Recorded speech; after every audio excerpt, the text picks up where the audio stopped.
Fala pessoal, começa agora mais um podcast Trabalha e Confia. Eu sou Neto Barros, estamos direto dos estúdios da Finórdia Produções e equipe técnica da 3D Vídeo. Hoje com um convidado muito especial, Marcelo Lages. Marcelo é gestor cultural, diretor artístico, coreógrafo, bailarino e diretor do Fórum Brasileiro de Ópera, Dança e Música. Marcelo Lages, bem-vindo ao nosso programa. Muito obrigado pela sua participação. Bom dia, Neto. É um prazer estar aqui, um prazer poder dividir esse papo.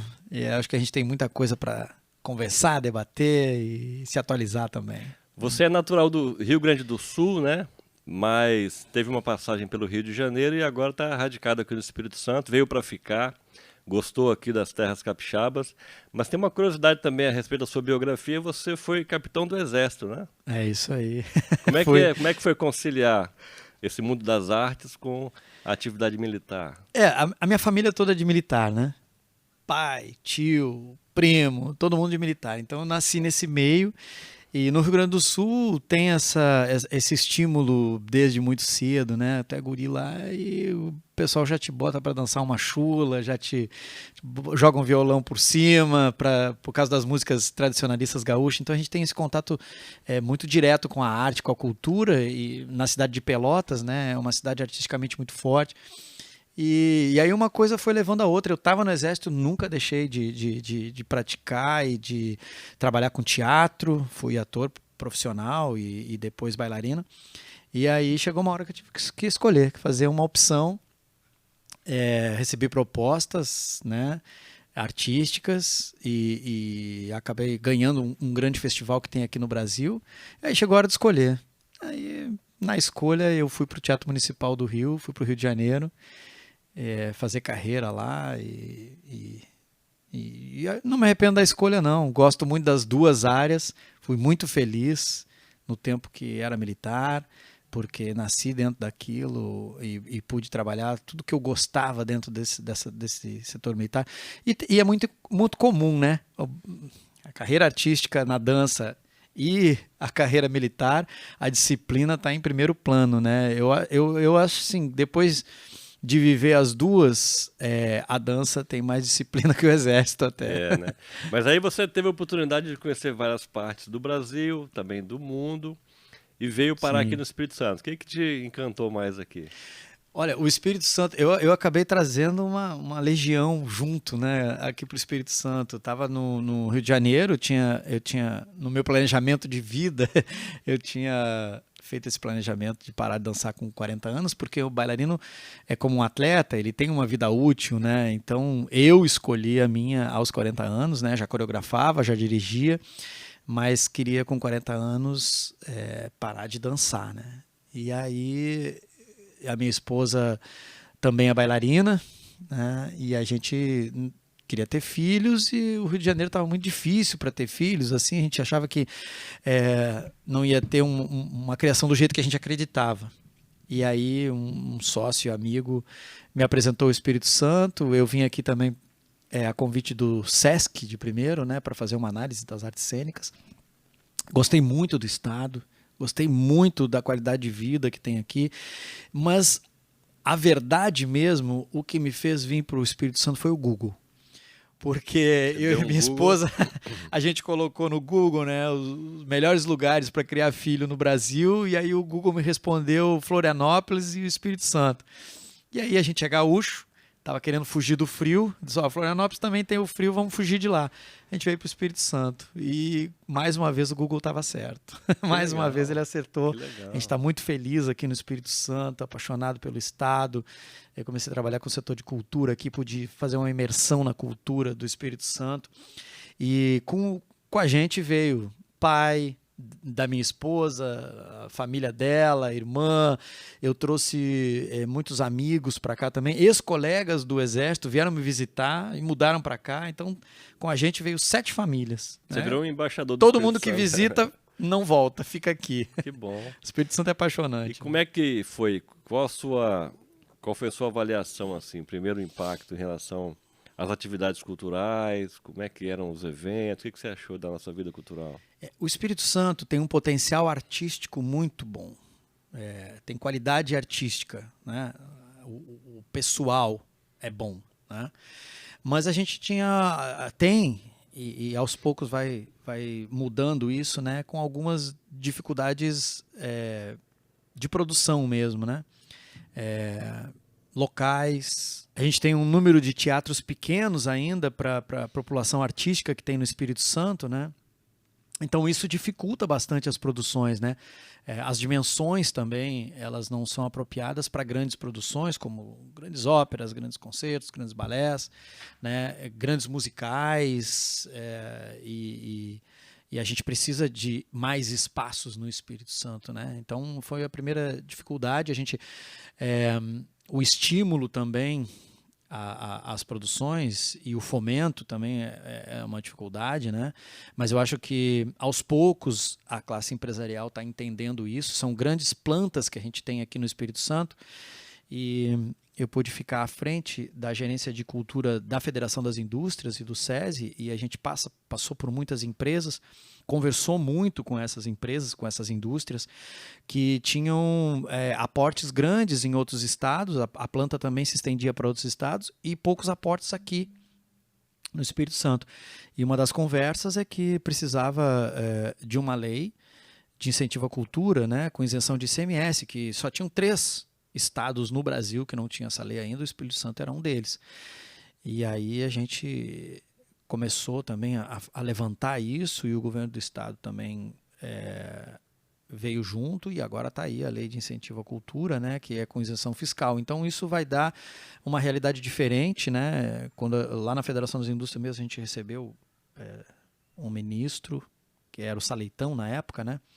E os aportes da lei de incentivo à cultura federal, né, a Lei Rouanet, eram muito pequenos. Aqui tinha uma possibilidade de 49 milhões para o Espírito Santo. A gente se ressente aqui, 7. Era muito mais forte antes, creio eu. Os incentivos da Lei Rouanet, por exemplo, tem a Vale, né, que é uma grande empresa aqui, Sim. A Petrobras também, a gente exporta muito petróleo, minério, mas os espetáculos que eram financiados pela Lei Rouanet, geralmente eles iam para Rio, São Paulo, né? Outros Exato. grandes centros que não aqui. A gente tentou, né, de certa forma, mudar essa realidade. Hoje a Lei Rouanet está bastante menosprezada, né, por causa dessa politização que aconteceu. Nós conseguimos fazer em Baixo Guandu um centro cultural, com apoio da Fundação Vale, muito legal. Foi o primeiro centro cultural. Muito legal. Tem cinema, né, exposição de artes e várias, né, manifestações, e é um sucesso de público. A gente realizou também lá, quando eu fui prefeito, né, tive a oportunidade de ser prefeito do meu município, o 7º Festival de Teatro Capixaba, que já tinha 20 anos que não era realizado. Como lá não tem teatro, né, teve um problema na obra do cinema, que viraria um cine-teatro, corrupção e bandalheira na gestão, paralisaram a obra, né? O governo tinha mandado recurso para fazer, a prefeitura não deu conta de fazer, e hoje está devendo ainda para o Estado. Mas aí, como não tinha cinema, a gente alugou um circo, uma lona, né? Montou a lona, e no picadeiro fazia ali as atrações teatrais, peças todos os dias, e durante o dia, à tarde, oficinas e tal. E, cara, um sucesso de público, participação, de segunda a segunda, casa cheia. Quer dizer, a gente tem manifestações culturais variadas, né? É rica a nossa cultura. A gente tem público. E o que falta? Falta uma interação maior entre iniciativa privada, poder público, para garantir, para fomentar, financiar e garantir que o público tenha o que assistir. Você acha que falta isso? A cultura, ela tem 3 pilares, né? O setor cultural precisa, para se sustentar, a gente precisa de qualidade, né? Isso está na formação, boas escolas de teatro, de música, de dança, enfim, de artesanato, de pintura, boas escolas para ter qualidade artística, né? Porque o que faz o público ir até um teatro, até uma exposição, até uma sala de cinema, é a qualidade da obra que está sendo apresentada. Então, quando tu investe em formação, tu tem qualidade, tu atrai público. Depois são espaços. Precisa de espaços para poder apresentar filmes e peças, e exposições. E um terceiro pilar é o fomento, né? A cultura precisa de fomento, né? A gente tem várias alternativas dentro de leis de incentivo e fomento direto, e muitos formatos que acabam atendendo essa classe artística, porque é uma ferramenta de retorno de marketing cultural e que as empresas já entenderam no país e no mundo que isso funciona, que dá o retorno, né, para a imagem da empresa.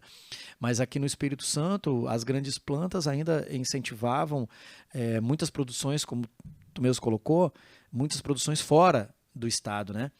E isso dá para fazer uma meia-culpa, porque o estado precisa estar bem preparado para poder fazer espetáculos que tenham volumes, né?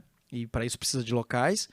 E também o retorno que as empresas imaginam, né? Mas isso, aos poucos, a gente vê que pode mudar e está mudando um pouco, porque as empresas começam a entender que o Espírito Santo tem esse público, tem esse interesse e consegue dar esse retorno, né? Um retorno de visibilidade para a empresa, né? Principalmente a visibilidade, que é uma das coisas exploradas. E a cultura, ela se funde muito com ações sociais, né? Projetos de formação cultural estão sendo bem usados, assim. Então a gente espera que isso cada vez seja mais usado aqui no Espírito Santo, né? E isso precisa ter um trabalho de base da iniciativa privada, do governo, para estimular isso, né? Assim, a cultura, além da importância em si, né, para a nossa vida, enquanto ser humano, a gente não pode esquecer que a cultura também é uma grande geradora de emprego, né? Além de criar a visibilidade para a empresa que patrocina ou para o próprio governo, né? A gente tem uma cadeia, né, de trabalhadores ali que funcionam nos bastidores, na produção, na preparação, na montagem das estruturas. E a cultura corresponde no país, parece que a 5%, né, da mão de 5%, obra. a economia criativa é 5% do PIB aqui do país. Isso a gente consegue historicamente fazer uma análise, né? Primeiro que tudo começou da cultura, né? Tudo nasce da cultura, né? A comunicação nasceu da cultura, mas eu tô puxando Sim. lá para os primórdios mesmo, né? Então, a cultura lança a comunicação, né? As primeiras comunicações foram através de manifestações artísticas e culturais, daí tudo se desenvolveu depois, né? Então a cultura tem um papel importantíssimo dentro da sociedade, não só pelas formas críticas ou pelas formas visionárias que a cultura nos traz, de consumo, não só como diversão, né? A cultura tem o seu papel político, tem o seu papel social, né, onde muitas manifestações partem da cultura, né? A gente faz análises mesmo, os criativos são grandes pensadores, né? A gente está falando de uma forma geral, a gente está falando de escritores, de atores, de dramaturgos, a gente está falando de músicos, compositores. Todo mundo precisa o trabalho do artista é ficar pensando e analisando o momento que a gente está vivendo, e analisando questões futuras também daquilo que vai resultar do momento que a gente vive, né? Então a cultura tem um papel importantíssimo. A gente vê agora na pandemia que a gente passou, né? Assim, imagina uma pandemia sem cultura. O que seria, né? Tá em tudo, né? A gente tem um olhar às vezes enviesado em relação à cultura, mas ela está presente também na política, né? Sim, E assim, sim. a última convenção que eu participei, inclusive do governador Casagrande, o público presente, né? Música, pessoal do Congo ali e tal, muito barulho, né? Bacana, animando o pessoal. E aí o partido se organiza, chama os outros convidados, faz ali a parte burocrática do evento, né? A aprovação dos nomes e tal, dos candidatos. Aí a apresentação dos outros partidos, né? Os candidatos a deputado, federal, estadual, senador e tal. E aí, naquele momento ali de efervescência, o evento culmina com a entrada apoteótica, né, do candidato a governador, junto com outras lideranças nacionais. E aí acontece aquela profusão de sentimentos ali. E não tem nada menos do que muita cultura nesse negócio, né? A cultura é uma arma perigosa se mal usada. Muito perigosa, né? Eu tenho nas montagens, quando eu dirijo um espetáculo, ou quando eu crio um espetáculo ou monto, eu tenho muito cuidado em relação a isso, porque é o setor que estuda o interno nosso, né? É o setor que emociona, é o setor que traz as sugestões através da emoção. É lógico que uma emoção, ela conquista muito mais do que palavras e do que imagens. A gente fala que a imagem conquista muito, mas a emoção é que faz as pessoas tomarem as decisões muitas vezes, né? E o artista, ele está diretamente ligado com a emoção. Ele sabe trabalhar e manipular uma emoção.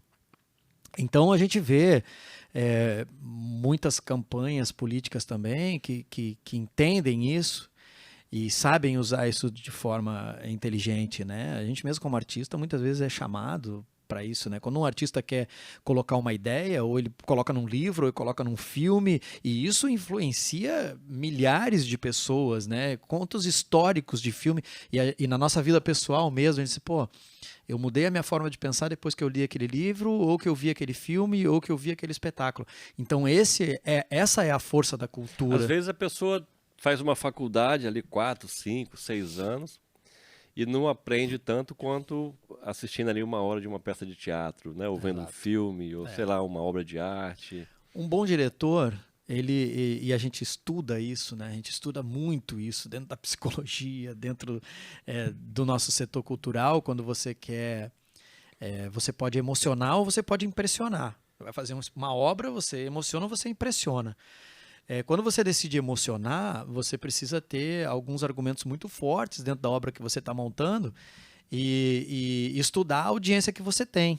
Cada setor e cada local do mundo, eu pude trabalhar em vários países do mundo, foram mais de 16 países do mundo que eu trabalhei, e eu era chamado para montar espetáculos nesses países, eu tinha que fazer uma imersão na cultura, porque você tem que passar a sua mensagem de acordo com a cultura e o pensamento daquele local que você está. Você não pode trazer a sua experiência e querer falar com a sua linguagem. A sua linguagem emocional é diferente. As pessoas em cada lugar, aqui no Brasil acontece isso, em cada lugar do Brasil as pessoas se emocionam e têm gatilhos emocionais diferentes. Então, quando eu cheguei no Espírito Santo, as obras que eu fiz aqui, hoje eu faço o Natal do Convento, eu faço o Outubro Rosa, fiz, acho que mais de 60 concertos com orquestra e com balé e aqui no Espírito Santo, isso em 3 anos, né?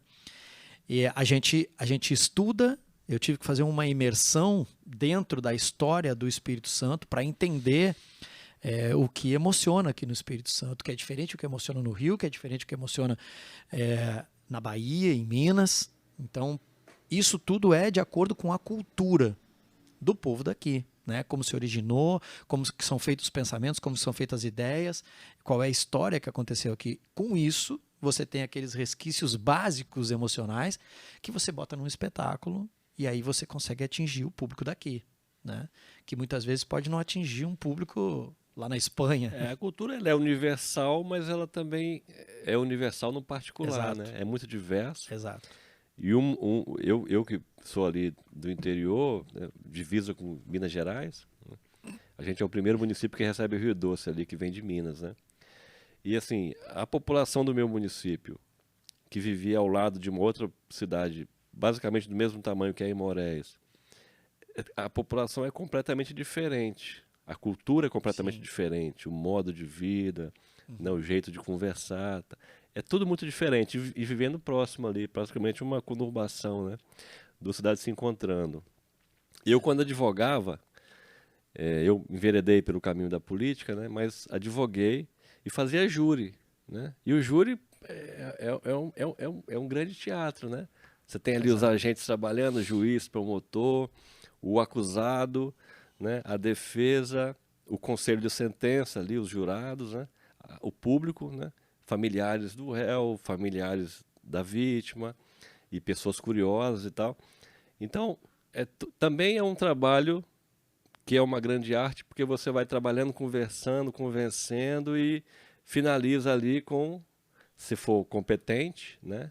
Eu tenho 100% de absolvição, acho que eu fui bom advogado. E aí, pedindo voto ali para o jurado, né? Talvez por isso também eu enveredei pela política, você pedir voto, né?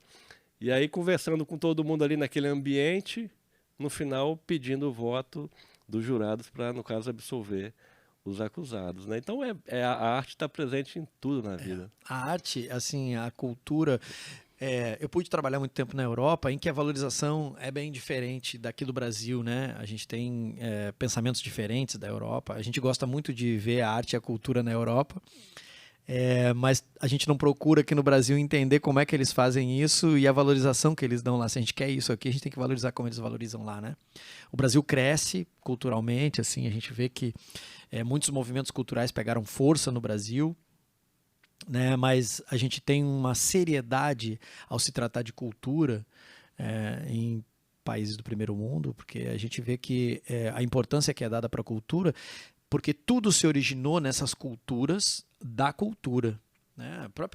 Se você for analisar assim, as evoluções que a gente teve de grandes artistas que eram cientistas, a gente pode citar Leonardo da Vinci, né? Que teve grandes, tanto para engenharia, quanto para arquitetura, quanto para medicina, né? E era um grande artista, então fundiu isso, né? Evoluiu a medicina porque precisava das medidas para suas pinturas e foi estudar o organismo humano por causa disso. Então, tudo nasce da cultura e se funde, né, com a cultura. A gente está vivendo um momento em que está dando um retorno disso, né? Porque a economia criativa, em que bota todos os setores criativos na mesa, a gente tem uma evolução da tecnologia, a tecnologia está evoluindo, então a gente tira o braçal humano e coloca a tecnologia a nosso favor, e o que vai fazer a diferença futuramente, já tem estudos mostrando isso, né? A gente vê todo mundo estudando e falando sobre isso, a NASA fala sobre isso, todo mundo fala sobre isso, que a diferença vai ser o criativo. Então, o que hoje a gente chama de economia criativa e os criativos é que vão fazer a diferença. Quando você tem a tecnologia, que você pode fazer o que quer, da forma que quer, a diferença de um produto está na criatividade daquele produto, tá? Como você apresenta ele, né? Então, o criativo volta à cena daqui a uns anos como uma grande potência a ser estimulada. A gente vê hoje filmes, games, tudo que a gente tem hoje por conta da tecnologia e do digital, em que o artístico, o criativo está ali dentro, ele precisa estar ali dentro, né? E hoje o artístico se funde com o digital. A gente já leva as obras para o mundo digital, né? Já consegue desenvolver isso dentro do digital, né? Todas as artes estão se fundindo com o digital. Então é uma fusão interessante em que o criativo está numa ascendência. É um setor que vai crescer muito ainda nos próximos anos, né? Os estudos mostram isso e a gente ainda diferencia um pouco isso, né? A gente trata a cultura de uma forma, trata a inovação e a criatividade de outra, né? Quando quer tudo uma coisa só. Diferencia, né? Se a gente não se cuidar, a gente acaba sendo um consumidor de arte de outras culturas, né? E que acaba Muito. também nos aculturando de certa forma boa, de certa forma ruim. É certo que, né, nos primórdios, tempos imemoriais, aí vamos falar, você citou Leonardo da Vinci, a gente tem pinturas, né, em cavernas, que a gente consegue perceber, tem lá os hieróglifos, né, nas pirâmides e tal, é arte pra caramba, né, tem muita cultura ali embutida, mas é certo que, sei lá, 100 anos, 70 mil anos, né, tempos que nós não temos registro material ainda, né? É possível que se descubra, mas havia ali pessoas que faziam o seu entretenimento, né? Músicos com algum tipo de instrumento rudimentar, reunia ali pequenas ou grandes multidões, só que nós não temos esse registro histórico, talvez a gente vai conseguir ainda. E a gente acaba consumindo muita arte que vem de fora. Nós somos uma colônia, né? Primeiro colônia de Portugal, depois colônia da Inglaterra, hoje muita colônia dos Estados Unidos. E a gente tem essa percepção de coisas de fora, né? Principalmente filmes, né? A nossa geração cresceu ali com filmes de Rambo, aquela coisa, né? Que tinha aquela coisa ali subentendida da Guerra Fria e tal. E isso nos tornou muito americanófilos, né? É uma coisa cultural. Quando a gente veio para cá, no século XVI, a gente tinha cerca de 1000 ou mais idiomas, né? Indígenas. Hoje nós estamos aí com 200 e poucas, só quer dizer, é uma máquina, essa questão da aculturação de fora para dentro é uma máquina de moer gente e moe também a cultura, né? O Brasil acabou que se perdeu muito nisso, a gente não tem, né, a valorização da cultura local, né? Tem até muito preconceito ainda, né, em relação ao indígena, em relação às religiões de matriz africana, por exemplo. Elas são muitas vezes não entendidas, né? e por causa do preconceito, perseguidas, né, destruídas. Uma semana, 2 atrás, tivemos ali uma atitude de violência contra um centro cultural de cultura africana, né, afrodescendente, quer dizer, há ao mesmo tempo uma separação da religião com a cultura, que é uma coisa absurda, porque a religião é uma cultura, né? Assim como a língua, o vestuário, etc. E a gente costuma separar isso. A gente vive no Brasil um processo de fascistização, né? É uma fascistização da política, um fanatismo, e que se aproveita de um nicho religioso para poder impor uma ideia, né? E isso é uma coisa muito, além de ser equivocada, é muito perigosa, né? Deu errado no mundo todo, né? Essa mistura de um segmento religioso, de uma ideia, que também está desvirtuada, né? Não tem nada de cristão nesse negócio. Aliás, eu tenho assim, a experiência de viver e andar muito por aí, né? No estado, onde eu tenho oportunidade, às vezes consigo viajar. Então eu fico observando assim, a cultura, o que acontece, né?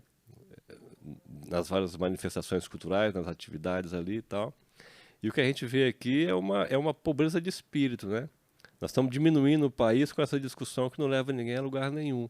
Então, esse podcast aqui é uma iniciativa da gente bater um papo com vários segmentos, né? Vários atores, né? A gente conversa com professores, com empresários, né? Com artistas e tal, com fazedores de cultura também, para a gente analisar a realidade do Estado e buscar o melhor caminho, meio de forma aristotélica, né? Buscando o caminho do meio, o caminho do equilíbrio, para tentar as convergências necessárias, né? Acho que esse é o melhor caminho. Porque a discussão da política é muito pobre, né? De forma geral.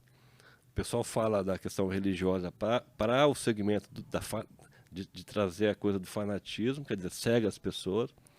E aí fala-se muito também de costumes, né? Que é uma coisa muito cara a toda a população, não só do Brasil, como do mundo. Então, geralmente, se aborda a questão da família, o uso de drogas, né? A questão do aborto.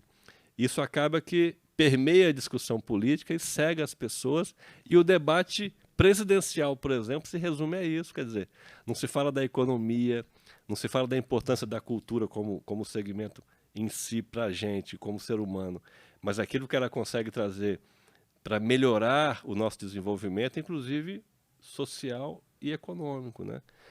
Assim, nós não temos, por exemplo, uma formação das pessoas que trabalham no setor cultural, né? Quem faz cinema, quem faz teatro, principalmente essas artes que geram maior público, né? Movimentam multidões e tal, e também geram muito dinheiro.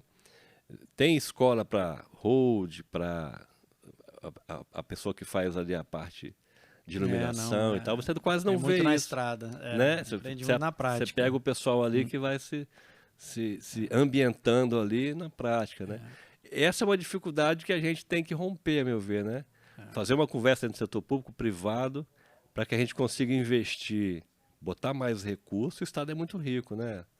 Nós não estamos falando de um Estado pobre, é um grande arrecadador. O Fabrício Noronha é um baita secretário, eu gosto muito dele, grande amigo. Sim, um grande amigo. Fez um bom trabalho aqui, está fazendo, né, de destaque, tanto que ele é o presidente do Conselho Nacional dos Secretários de Cultura, né? Exato, do fórum dos secretários. Né? É o Estado tem um destaque, tendo proeminência aí sobressaindo no Brasil, né? Eu pude acompanhar o Fabrício desde o início da gestão dele, assim, a gente... Eu chamei ele para ir a Brasília, porque acreditava também, eu estava no setor de cultura do SESI e da Federação das Indústrias, né, em que a gente conversa com o empresariado, mas precisa do governo e do empresariado para a coisa funcionar. Então a gente foi a Brasília junto, a gente foi no antigo Ministério da Cultura, né, então Secretaria Especial, e a gente sempre conversou muito sobre isso, sobre os caminhos aqui para o Espírito Santo, tanto que agora está aí a Lei de Incentivo à Cultura, em que a gente colaborou também, e foi uma conquista muito bacana. A gente tem todo o local e o Estado também, como tu bem falou aí, a gente depende sempre da cultura daquele lugar, né? E peca muito pelas culturas distorcidas, né? A gente entende a história, ela vai sendo contada de acordo com as necessidades e com as ambições, e ela vai sendo distorcida também por causa disso, né? o Espírito Santo, a gente tem uma história indígena muito forte aqui, né? E que se criou muitas lendas em torno disso por conta de interesses, né? Principalmente da coroa. Então a gente vê assim algumas culturas como botocudos, por exemplo, né? Que foram praticamente exterminados por conta de culturas religiosas. Hoje perseguidos. E perseguidos, pô, assim, coisas que o próprio canibalismo foi uma coisa que se deixou muito forte no Espírito Santo, né? Eu coreografo comissões de frente de escolas de samba, né, do Rio de Janeiro, e aqui no Espírito Santo não tinha coreografado nenhuma, não tinha tempo para isso, né? E aí uma das escolas daqui me apresentou o tema, né? Eu já tinha antes não tinha conseguido tempo para fazer, mas aí quando veio com o tema, que era uma história que me incomodava muito no Espírito Santo, né, por não ser exposta de uma forma real, né, era uma cultura mal colocada, né, que era essa cultura do canibalismo indígena que se criou por conta de uma proteção. Mas criou-se uma Minas, conveniência, né, para muito grande, para criar o preconceito. Os europeus vieram para cá, quer dizer, invadiram, desterraram os indígenas e ainda os chamavam de violentos. Exato. Tinha que proteger, né? Qualquer um que quisesse chegar em Minas tinha que passar pelo Espírito Santo, então tinha que ter canibal aqui, tinha que deixar eles amedrontados. E quanto que esse ritual realmente existia, esse ritual, mas também fazia parte da cultura, muitas vezes era religioso, e tu vê que assim, a própria as capturas eram feitas através de guerras entre tribos, né? E a gente tem uma verdade diferente ali. Muitas vezes esse guerreiro, ele era canibalizado, tinha isso por conta da força que ele tinha na guerra, e muitas vezes eles ficavam um ano na tribo, né, até acontecer o ritual, e muitas vezes ele casava com a irmã do cacique, então eram coisas que aconteciam ali dentro que não eram faladas. E aquilo ali muitas vezes tinha um consenso e fazia parte, né, quando não eram por causa de guerras, né, fazia parte de rituais, né, como a gente tem na cultura da América do Sul toda, não só aqui no Brasil, né. Então cada tribo indígena desenvolvia a sua própria cultura, né? E o que acontece hoje, cada estado tem a sua cultura, cada país tem a sua cultura, né? Então isso era visto de uma forma pelos colonizadores de uma forma muito estranha, porque era muito longe da realidade, né? Quando tu vai para outra cultura que é muito longe da tua realidade e tu não te preocupa em se informar o porquê daquilo, aí sempre acontecem atrocidades, né? E o Espírito Santo tem uma história riquíssima. Eu cheguei aqui no Espírito Santo para trabalhar com cultura, eu precisava conhecer essa cultura, né? Como fiz em cada país e estado que fui trabalhar. E conheci uma história muito rica aqui no Espírito Santo, né? A gente tem história em Cotaxé, a gente tem coisas que no Rio Grande do Sul mesmo é super valorizado. A Revolução Farroupilha é muito valorizado pelas lutas que se teve aqui no estado, aconteceu também. E aí, com um pouco menos de força de expor essa história, o Brasil não conhece, né? Então o Espírito Santo tem muita história para contar, muita história rica para contar, mas que muitas vezes precisa de força e de incentivo, aqueles 3 pilares que eu tinha falado antes da cultura, né? A gente precisa de formação, a gente precisa de incentivo e a gente precisa de locais para a exposição dessa cultura, né? Isso reverte muito, inclusive economicamente, para um estado. A gente vê estados que sobrevivem através da cultura daquele estado, né? A gente fala de Bahia, a gente fala de Rio de Janeiro, a gente fala do Amazonas, né? Que tem um poder de turismo muito grande por conta da cultura, né? O Espírito Santo tem esse potencial. A gente está cercado aqui pela Bahia, por Minas, tem fronteira com o Rio de Janeiro, que são 3 estados que sobrevivem do turismo também, uma grande força do turismo para a economia, né? O Espírito Santo tem todo esse potencial para ser explorado, né? É um diamante bruto. O que nós temos aqui de cultura africana, cultura indígena, em tudo da nossa vida, é uma coisa que não está presente para muita gente, né? O idioma, a culinária, costumes, etc. É muito rico. Muito rico. A gente muito. teve aqui, o nome da capital, né, Vitória, se dá a um confronto com os indígenas, né? Por isso Vitória, né? Vitória de Pilro, né? Pois é. Mas a gente como aqui... A gente teve o Cricaré também, sim, né? Sim, é uma história riquíssima. Mas aqui é Vila Velha, né, que foi o primeiro local onde aportaram aqui os portugueses, depois a Vitória. Então teve uma atividade aqui no centro, né? Na região metropolitana, hoje metropolitana, né? Mas ali o nosso interior, até por conta da proteção que a coroa queria dar ao ouro que vinha de Minas, a gente teve aqui esse interior de que pega ali da região do Rio Doce, principalmente, né? Acima do Rio Doce, Linhares e o norte, para o sul, ali Baixo Guandu, Colatina. Colatina está fazendo agora 101 anos, né? Fez essa semana. Quer dizer, é muito recente, né? Vitória quase 500, lá 100 e poucos anos. Porque a coroa não permitia a ida de pessoas para ali e também tinha a questão dos indígenas. Então, criaram-se ali 10 fortes, né? 10 fortificações. Uma começava ali em Regência, que é na Foz do Rio, em Linhares, e a última em Baixo Guandu. E as de Baixo Guandu e de Regência foram as que mais prosperaram. De Colatina, por exemplo, era muito atacada e tal, chegou a ficar esvaziada. Nem se podia fazer pontes sobre o Rio Doce para evitar algum tipo de descaminho, né? De desvio ali do ouro que vinha de Minas. Então, é uma região muito atrasada. Do ponto de vista histórico, né?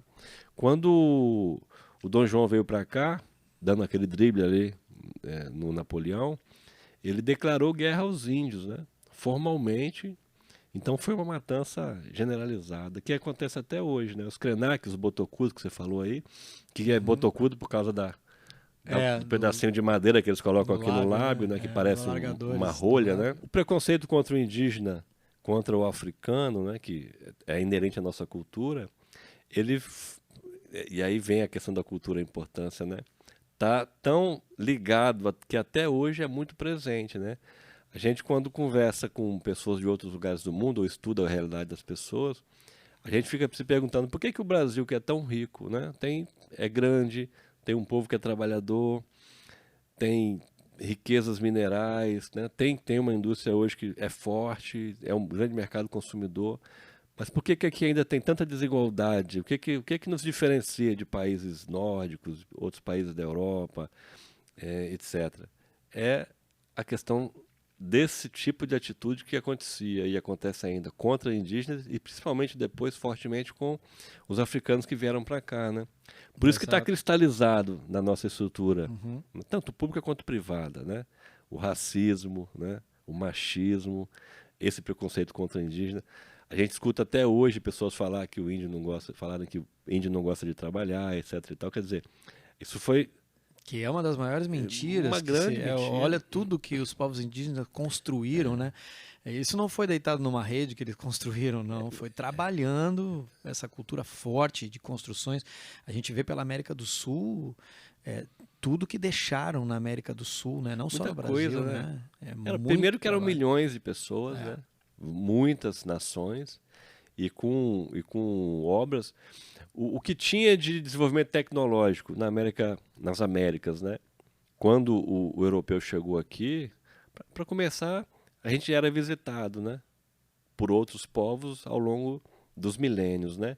Você tem no sul do país algumas inscrições ali em pedras, alguns equipamentos que os próprios indígenas depois incorporaram, que você encontra em outras partes do mundo, como na China, etc. e tal. Sim. Eu já vi uma conversa de que o rio Solimões, ele tem esse nome por causa de Salomão, né?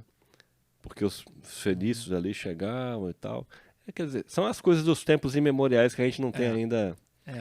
A história ela é sempre muito rica e os historiadores têm muito trabalho pela frente ainda. Aqui no Espírito Santo, eu pude ter contato com alguns historiadores daqui também para montar. A gente tinha uma série de concertos históricos, né, em que ia contando esse Natal do Convento mesmo que a gente apresenta ali todo ano no Convento da Penha.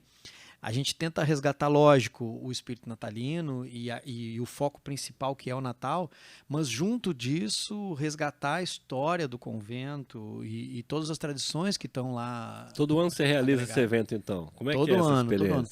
É assim, eu fiz na Europa, o pessoal gosta muito desses concertos, né? Que eles têm também muitos prédios históricos e valorizam essa coisa que a gente está falando da valorização da cultura, né? Esses prédios históricos acabam sendo templos, né?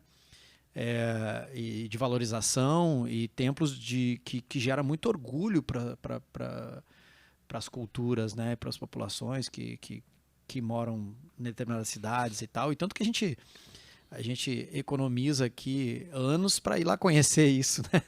As grandes construções e obras deles, os templos deles. E aqui no Espírito Santo, eu também montei os mesmos moldes que eu acabei montando na Europa, que são concertos usando as fachadas de prédios históricos e valorizando aquele prédio histórico, contando um pouco, recontando, porque a história precisa ser recontada. Né?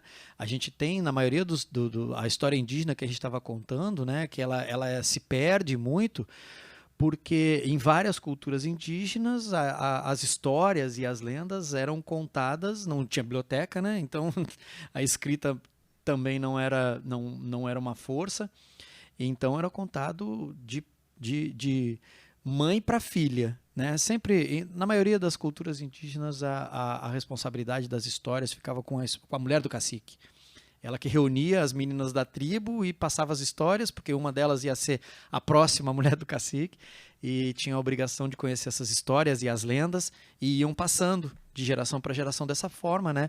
E tentando ser fiéis àquilo ali sempre, né? Aquelas histórias. Então, para a gente chega dessa forma, né? Então, depois de muito tempo que a escrita evoluiu, e a gente ainda tem poucas produções que traz essas histórias indígenas e que traz essa cultura raiz da onde a gente vive, né? Assim, a gente tem heranças indígenas, a gente tem heranças africanas, né? Isso faz parte da nossa cultura. Acho que a beleza do Brasil, ela tá nisso, né? A diferença que a gente tem, e antes, no início da nossa conversa, a gente estava falando de equilíbrio, né? Tudo precisa de equilíbrio. A história mostra que tudo que teve desequilíbrio não deu certo. Né? A gente está falando de grandes guerras, a gente está falando de desequilíbrios de ideais, a gente está falando de desequilíbrios de pensamentos e cultura. Sempre que tem um desequilíbrio ecológico, a história está aí para mostrar. A gente precisa aprender com a história. E uma das funções da cultura é ficar relembrando a história. Então hoje você vai assistir um filme que está contando a história de 500, 600, 1000 anos atrás, 2000, 3000, 10.000. Né? A gente precisa ficar relembrando. Então, o convento, a gente faz isso também. Todo ano, a gente relembra a história da formação do convento, que se funde com a história do Espírito Santo, da formação dos heróis que ali tiveram e como que eles construíram essa terra que a gente vive hoje, né? E isso precisa ser relembrado todos os anos, porque todos os anos se renova gerações. Todos os anos precisa passar essa história para as novas gerações. Essa é a função da cultura. É para isso que a cultura serve, e é dessa forma que a cultura traz o mundo até hoje. Né? Hoje, se a gente tem... Se a gente está sentado aqui conversando e trocando ideia, porque a cultura trouxe para isso, né? Essa forma de diálogo, essa forma de debate, a cultura também trouxe isso. Né? Antigamente, antes de existirem as manifestações artísticas teatrais, elas eram debates. Né? Elas começavam com debates de ideias, né? E a gente sabe que quando tu traz uma ideia e passa aquela ideia, cada um que passa a ideia se apodera dela e muda uma característica nela. Né? Então os registros são muito importantes, os registros culturais são muito importantes, porque você consegue voltar ao passado e pegar obras de 100, 200, 300 anos atrás e a verdade está lá. Né? Não teve uma distorção da verdade para chegar na nossa época. A verdade está lá. Então você pega ela pura, né? Você pega ela crua, como realmente aconteceu e viveu naquela... E tu transporta para lá e entende o pensamento. Tu entendendo o passado, tu tem uma previsão do futuro. Tu sabe como que a gente se coloca, como a gente pensa, como que a gente quer inovar, como que a gente quer trazer o novo, entende isso, né? O Espírito Santo tem um potencial gigantesco cultural. Você falou aí da questão do enriquecimento, né, da cultura. Agora, falando de enriquecimento, a gente sempre tem que colocar na pauta a questão do desenvolvimento econômico, né? Sim. Porque isso gera divisas, né, cara? Isso aumenta o turismo. Quer dizer, é bom pra gente, enquanto pessoa, mas é bom pra economia, né? Eu insisto nisso, porque isso muitas vezes se perde. E aí eu acho que fortalece o preconceito em relação a quem faz cultura, ao próprio investimento do poder público, até mesmo da iniciativa privada. Existe ainda uma dificuldade muito grande de convencer as pessoas de que isso é dinheiro, né? Por exemplo, você está falando do Natal, né? Do evento do Natal do Convento da Penha. Nós temos um exemplo no Brasil que é gritante, que é Gramado, né? Quer dizer, todo mundo vai para lá. Uhum. E nem é só na época do Natal mais, agora o cara tá indo já em outubro, né? Já ficando 3 meses, assim, muita gente, e deixa uma quantidade de grana lá na cidade, na região toda, significativa, né? Quer dizer, é bom pra gente, mas é bom pro bolso também, né, cara? Então, aqui nós temos essa que é uma coisa inovadora para nós, mas já é antiga no mundo, né? Em grandes centros, a questão do film commission, né? Onde o Sim, poder público sim. ele loca espaços, né? Ele garante ali a segurança, a limpeza, toda a estrutura, a retaguarda. E equipes de cinema vêm filmar e deixam grana, além de divulgar o nome, né, da região. Isso é tão difícil de convencer a classe política, É. principalmente, cara. Os caras não conseguem entender. Você só vai a Paris porque um dia você viu a imagem da Torre Eiffel. Você Todo mundo chegou por um conhece, filme, né? chegou por um livro, chegou por uma pintura, né? Então a gente precisa divulgar o que a gente tem aqui para criar esse interesse do turismo, né? Eu posso falar de Gramado, porque além de eu ser do Rio Grande do Sul, eu vivi o início dessa história lá, né? Eu faço comissão de frente de escolas de samba, sempre fui envolvido com isso, né? E Gramado precisava de um destaque e no início de tudo isso começou com o comércio, né? O comércio querendo, a hotelaria e o comércio querendo dar uma força maior nos atrativos de Gramado. E aí trouxe o artístico, né? Para fazer esse primeiro desfile lá. E aí eu lembro que na época a gente pensou, olha, vamos fazer igual uma escola de samba, né? Tem aqueles desfiles de Natal americano e tal, vamos fazer uma coisa nossa e tal. A gente tem nas escolas de samba ali a bateria, a gente tem as alas, a gente tem os destaques de frente, a gente tem tudo isso. Fazer algo parecido, vamos fazer um desfile de Natal. E a coisa cresceu dali, né? Cresceu dali e hoje tem um potencial gigantesco turístico, né? Porque se criou um atrativo turístico, né? Que era uma necessidade da região, da Serra Gaúcha, tinha essa necessidade e isso foi impulsionado pelo turístico, né? Muito pelo turístico e o artístico, né? Uma coisa, o turismo e a cultura e a arte, eles estão sempre muito bem ligados e às vezes se cria uma confusão, né? Porque assim, as pessoas confundem. E é uma pena que pessoas que confundem isso, muitas vezes são grandes gestores. Confundem cultura com entretenimento. Uhum. Né? A cultura está no entretenimento também, mas não é só entretenimento. Né? A cultura tem um papel muito forte, educacional. Né? A educação parte da cultura. Né? Países, tu vê a nova educação em países desenvolvidos, isso está mesclado. A gente aprende melhor com formatos culturais, artísticos, né? Então, a mensagem chega melhor quando tu tem uma disposição, que a gente está agora no digital, você não pode ficar só no livro, o conhecimento vem através de outros formatos, né? Em que a cultura e o criativo está ali dentro. A gente sabe, e assim, ó, infelizmente, né? E vai uma crítica aqui, eu escutei isso no Espírito Santo, né? De gestores, né? Não só gestores políticos, mas governamentais, menos, né? nesse setor, mas grandes gestores empresariais, né? Me perguntando qual a importância da cultura no Espírito Santo. Por que eu vou investir nisso, né? E é lógico que, como eu estou defendendo o meu setor, a primeira resposta que me vem na cabeça é assim, eu acho que se o gestor não entende qual é a importância da cultura no local aonde ele está, ele no mínimo não tem a capacidade para ser gestor. Né? Então a gente tem que pensar qual é a importância para uma grande planta e uma grande empresa ter um gestor que não entende a importância da cultura, né? porque ele está inserido nessa cultura, a empresa dele está inserida nessa cultura, né? E ele precisa entender isso e precisa entender esses retornos também, que não é só um retorno de visibilidade, né? Quando você apoia um projeto cultural, você não está só apoiando e pensando num retorno de visibilidade, né? Você está ocupando um espaço, você faz parte daquela comunidade, né? E principalmente educacional.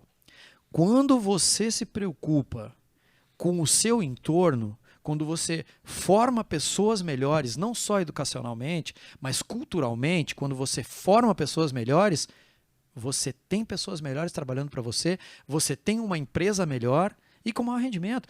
A gente está numa empresa, a gente tem que pensar. Eu fui gerente comercial no Rio de Janeiro de grandes empresas multinacionais, né? E entendo o potencial e a importância econômica que tem para uma empresa.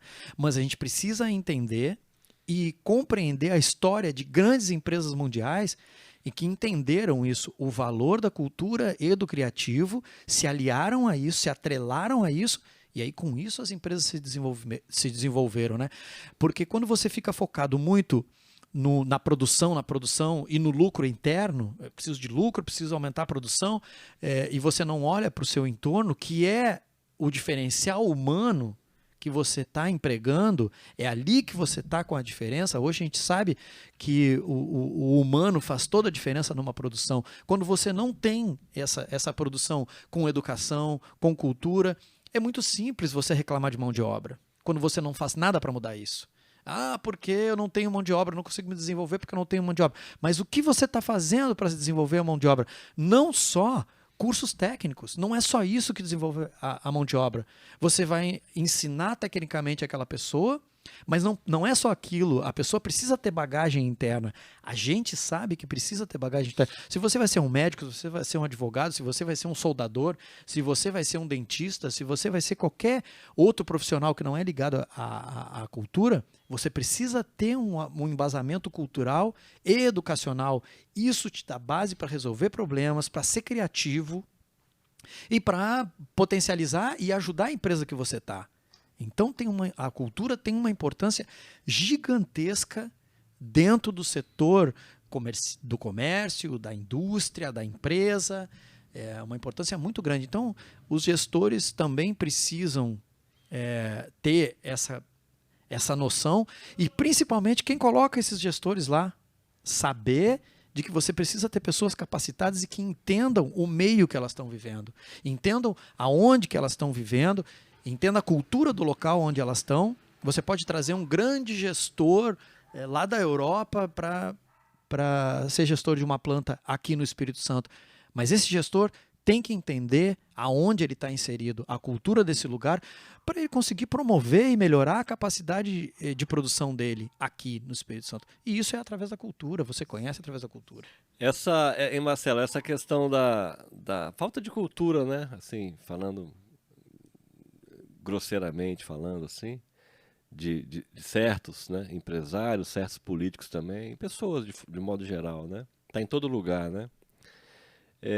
A gente pode acreditar a essa pobreza de espírito, a essa ausência de entendimento da importância da cultura, em relação, por exemplo, a pessoas que estudaram, né? Um médico, por exemplo, estudou lá 6 anos, fez residência e tal, às vezes se especializou, mas chega num momento de pandemia, por exemplo, e prescreve uma droga, como a cloroquina, ivermectina, aquelas porra toda, que a gente sabe que não funciona, nunca funcionou para a pandemia. Hoje está fazendo falta até para combate à malária, né?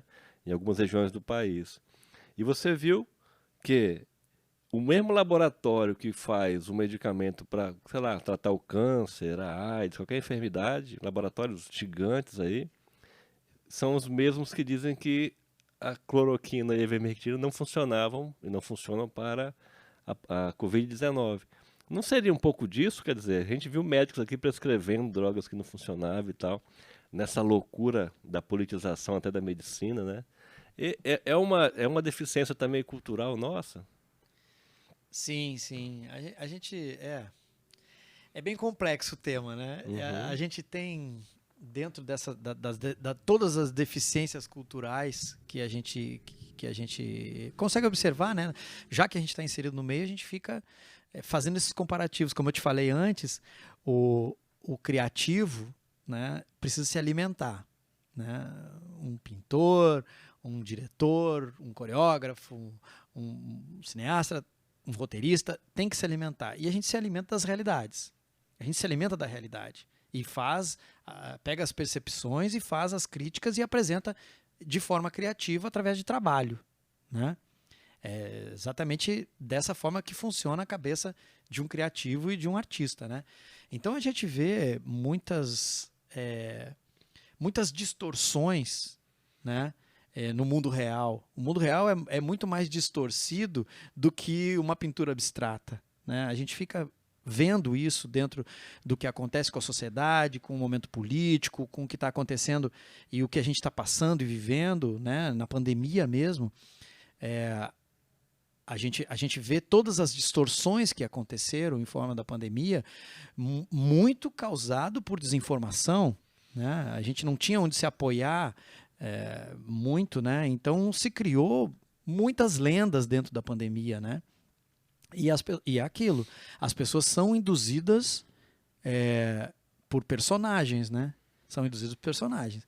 O personagem que se destaca mais, a gente vê isso num balé, a gente vê isso numa novela, a gente vê isso num filme e a gente vê isso em todas as obras artísticas. Um personagem que se destaca mais ou que está no seu momento solo de destaque, ele conduz a ideia da massa, né? É assim que acontece, é dessa forma que acontece, né? Então daí vem a responsabilidade de quem tem isso para posicionar e cada vez que o artista vai se posicionar, e assim como os políticos, assim como o próprio médico tomar suas decisões e se posicionar, precisa estar com muito respaldo por trás e com muita responsabilidade. E no caso da pandemia, a gente está falando de vidas, né? O que é mais sério ainda, né? Seríssimo, Seríssimo. Né? A gente tem... a gente presenciou, né, assim, um estado de coisas terríveis nessa pandemia, né? Coisas que a gente não esperava, até porque foi uma coisa extraordinária, né? E quando a gente vive situações extraordinárias, o relacionamento, a vida, ela tem uma mudada drástica, né? Agora, Marcelo, a vida imita a arte ou é o contrário? Por que eu estou dizendo isso? A gente vê filmes, né, falando aqui de arte, né, de cultura, por exemplo, de espionagem, aquela coisa né, entre países e tal. Nós vimos lá na Rússia agora que explodiram um carro, né, com uma mulher que é filha de um dos gurus lá do presidente Putin. Quer dizer, essas coisas que a gente pensa que só tem no filme, né, na televisão, tal, no cinema, acontece no cotidiano, né, cara? Muito. Né? Acontece muito. A gente vê em todos os setores. A gente vê. Hoje a gente está num mundo em que a diferença é a informação. A vantagem está em quem tem a informação. É isso. Então, a gente gosta de ver filmes de espionagem, da Guerra Fria, aquela coisa toda. Isso sempre aconteceu na história. Sempre aconteceu na história. E não vai deixar de acontecer. Porque tu só vai conseguir um crescimento se tu tiver informações privilegiadas. E a coisa da arte imitar a vida ou da vida imitar a arte, todo mundo precisa de um personagem. Todo mundo tem os seus personagens, né? A gente só potencializa isso em cena, mas todo mundo tem. Você é um personagem em casa, você é um personagem no trabalho, você é um personagem na rua, você é outro personagem na festa, você é um personagem na praia. Você tem os seus personagens que você muda aquela forma de se portar de acordo da onde você está, né? São muitas máscaras, né? Muitas, principalmente até as máscaras, até né? para suportar, né? Até por um ato de viver, né? A gente precisa ter esses personagens para viver e conviver. Se a gente não tem os nossos personagens formados e bem definidos, a gente ter consciência, porque muitas vezes a gente não tem consciência dos personagens que a gente defende, né? A gente não tem consciência, mas a gente se coloca numa situação e automaticamente aquele personagem, ele baixa, né? E para isso a gente faz as diferenças. O problema são a consciência dos personagens e a escolha dos personagens. Você pode escolher qualquer tipo de personagem para representar. Você pode representar um personagem bom, um personagem ruim, e dentro de certas situações, você tem que saber que personagem você está escolhendo e como que você está se posicionando, né? Dentro de tudo que está acontecendo na sociedade, o momento que você está vivendo. A pandemia veio para mostrar isso para nós. Como que você vai se posicionar? Você tem que fazer uma opção. Você está vivendo isso e você está arriscando a sua vida e a da sua família, dependendo do posicionamento que você tem e do personagem que você vai escolher para defender. Né? Então, a pandemia veio para nos ensinar muita coisa. Ela veio para nos ensinar muita coisa. É lógico que ninguém deseja uma pandemia, né? Mas já que ela veio, vamos tirar proveito e pegar algum ensinamento com ela, né? Principalmente de convivência. A gente estava perdendo um pouco isso, né? A gente estava perdendo essa relação com a família. Todo mundo só sabe falar dos números de casais que aumentou a agressão doméstica, que aumentou a violência entre quatro paredes, dentro de casa, aquela coisa toda da violência doméstica, né? Mas não são os únicos números que a gente tem que levantar. A gente precisa levantar outros números também, em que a gente teve dentro de casa um enriquecimento familiar em muitos pontos, porque você teve um convívio com a família que já tinha se perdido. Foi um tempo em que as pessoas passaram mais tempo com seus filhos, com seus entes, com a sua família, um tempo em que você se dedicou a cuidar mais da saúde da sua família e ter preocupação com a saúde da sua família, né? E tomar atitudes que cuidem, as coisas que a gente já tinha perdido, né? Muitas vezes você tem dentro de casa um ente querido doente e você nem percebeu, né? Então a pandemia veio mostrar esse cuidado também, né? Não só o consumo cultural que a gente teve dentro de casa, mas também as trocas que aconteceram e o enriquecimento educacional, né? A gente teve muita gente aproveitou para se enriquecer, aquelas pessoas que souberam analisar o tempo e saber o que fazer com o seu tempo, que a gente teve, em muitos casos, um tempo livre a mais, né? A gente não podia dar a desculpa, eu não tenho tempo para isso, eu não tenho tempo para aquilo, porque você está dentro de casa. Você tem o tempo, né? Então, a pandemia também trouxe esses laços, né? Teve essas reconexões. Teve muito. E isso, para a gente que trabalha com cultura, a gente espera um pouquinho esfriar, porque tu precisa do final da história, tu precisa do roteiro final, tu não pode querer contar uma história sem conhecer o final dela, né? Até para você dar a sua visão do final da história, né? Então, assim como aconteceu com as guerras, assim como aconteceu com todos os momentos históricos que o mundo viveu, o setor cultural fica enriquecido depois de uma pandemia, em que, a partir de agora, o setor cultural vai fazer as suas análises e começar a colocar essa realidade dentro das suas histórias, né? E colher os frutos, né? A gente vê o Brasil mesmo, quando passou por alguns momentos difíceis, os enriquecimentos culturais e os grandes talentos musicais e artísticos que vieram depois disso, contando as histórias, né? E a pandemia promete isso, né? Ela traz já uma modificação da forma de contar a história, da onde a gente vai posicionar as histórias. Elas estão vindo mais humanizadas, todos, e eu pude acompanhar isso no mundo inteiro, porque estava com essa ligação com artistas do mundo inteiro. Fiz muitas lives durante a pandemia, né? Lives que tiveram audiências muito boas, né?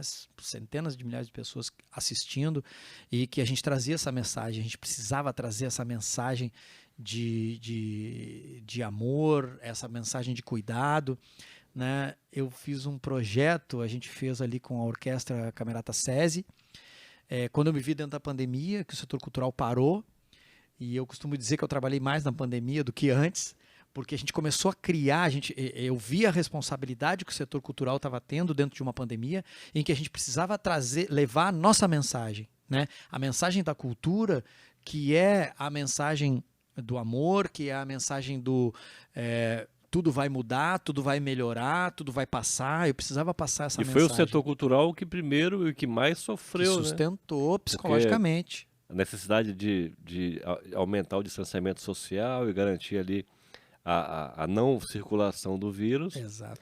encerrou eventos, né? Contratos foram O cancelados, primeiro a parar e o né? último a voltar. Às vezes o grande artista tem, né? Tem recurso, tem reserva, mas ali o staff das pessoas que são trabalhadores ali do dia a dia, muitos passaram muita dificuldade, né?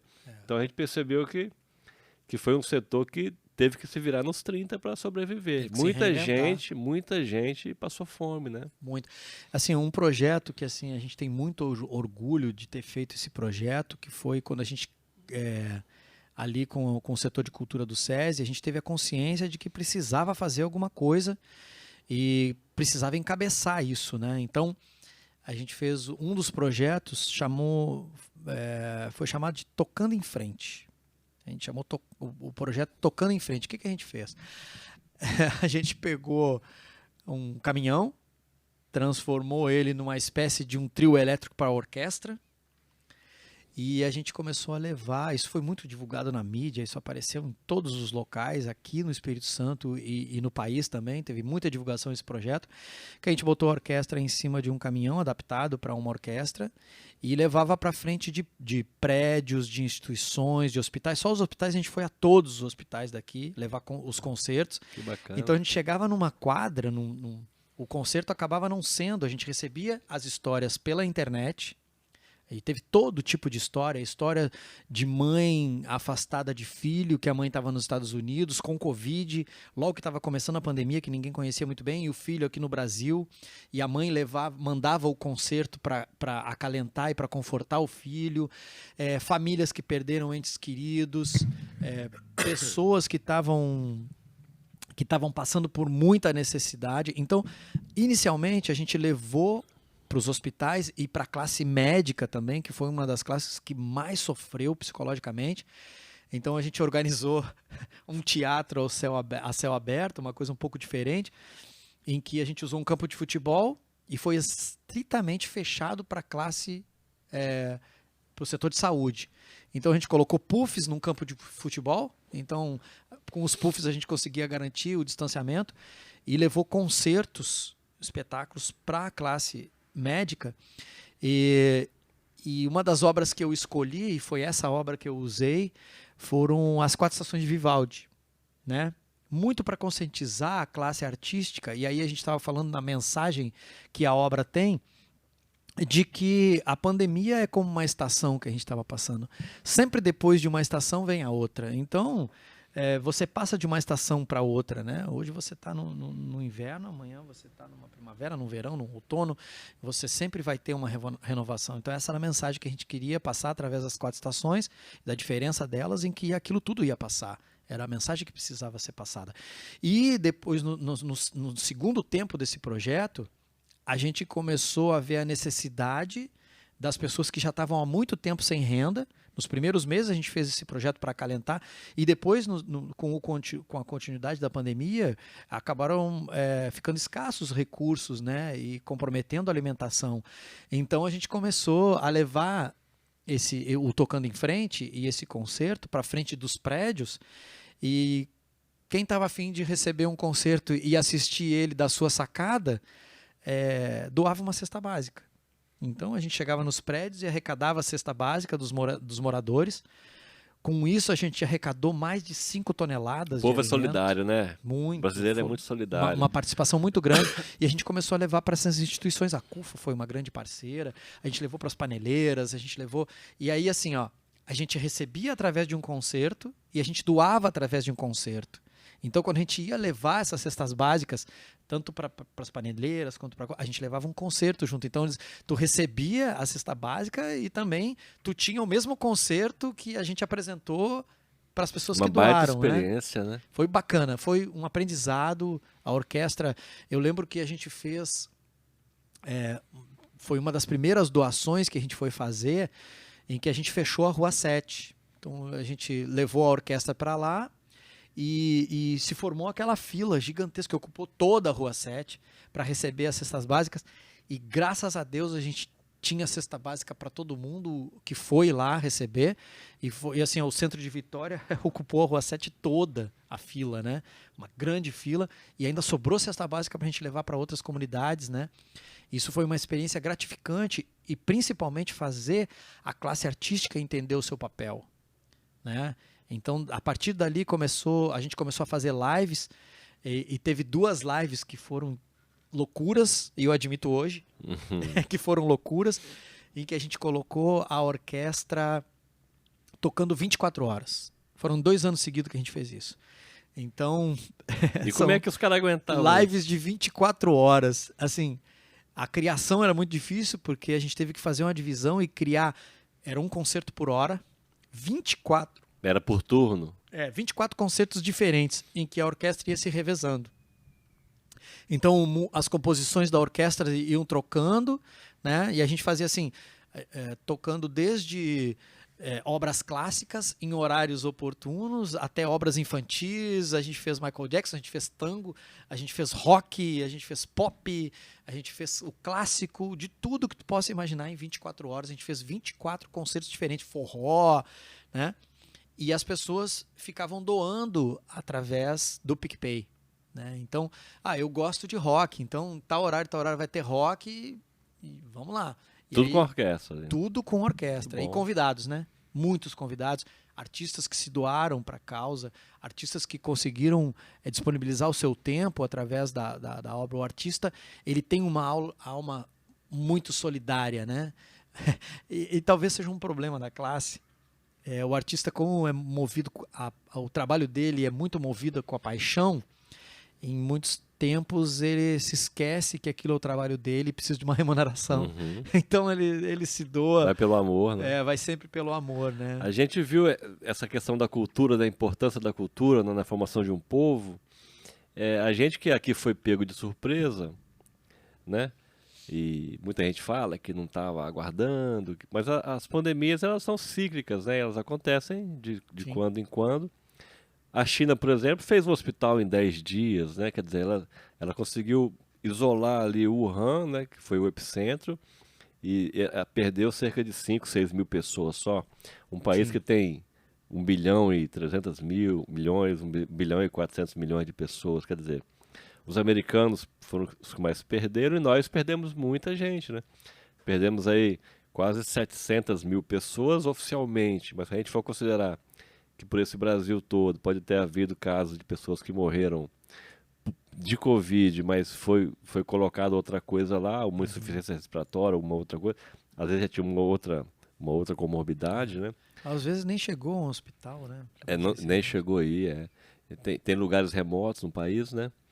Mas, tirando a tragédia em si, né, da pandemia, que foi uma coisa horrorosa, e esses exemplos positivos de alguns países que têm uma cultura diferente da nossa e investem mais em educação, ciência, tecnologia, né, saúde, estão mais preparados, a ponto de, por exemplo, como eu disse, fazer um hospital em 10 dias como a China, a gente aqui se organizou, a classe política no Congresso Nacional, criou a legislação, né, a Lei Aldir Blanc e a Paulo Gustavo, que foram leis que vieram para socorrer aquele momento ali, o imediato, né, a emergência, mas que agora vão ser perenes, né? Quer dizer, você vê uma possibilidade da gente conseguir avançar do público para o privado, no caso, né? Fomentando as artes, assim, fortalecendo ali o Conselho Cultural Estadual, o Conselho Municipal, e a gente conseguir fazer irradiar essa cultura, né? Desculpa aqui o trocadilho, mas o trocadilho é até pobre, né? Mas fazer essa troca, né? Essa irradiação da cultura para a gente conseguir conscientizar mais e melhor o setor público, principalmente, porque esse recurso vai cair na conta todos os anos e precisa ser bem investido, né? A gente tem aqui, falando dos editais, por exemplo, volume razoável que nunca teve, é bom lembrar, nunca teve o volume que nós temos hoje, né? São milhões de reais. A lei de incentivo cultural, etc. E outras ações. Acho que tem que ampliar um pouco mais. E acho que o Estado tem recurso para isso.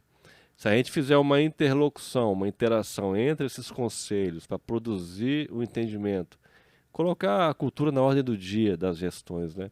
Você acha que a gente consegue dar uma impulsionada aqui no Estado? Sim, sim. Assim, eu acompanho muito esses movimentos aqui no Estado, né? E os direcionamentos também. A cultura, ela precisa se organizar de uma forma, como é um setor sempre muito fraco, assim, principalmente de posicionamentos políticos e de lideranças e tal, a cultura precisa estar unida, né? O governo do estado tem feito através do Fundo a Fundo, né, que a gente vê que é um trabalho bacana tudo culminou, né?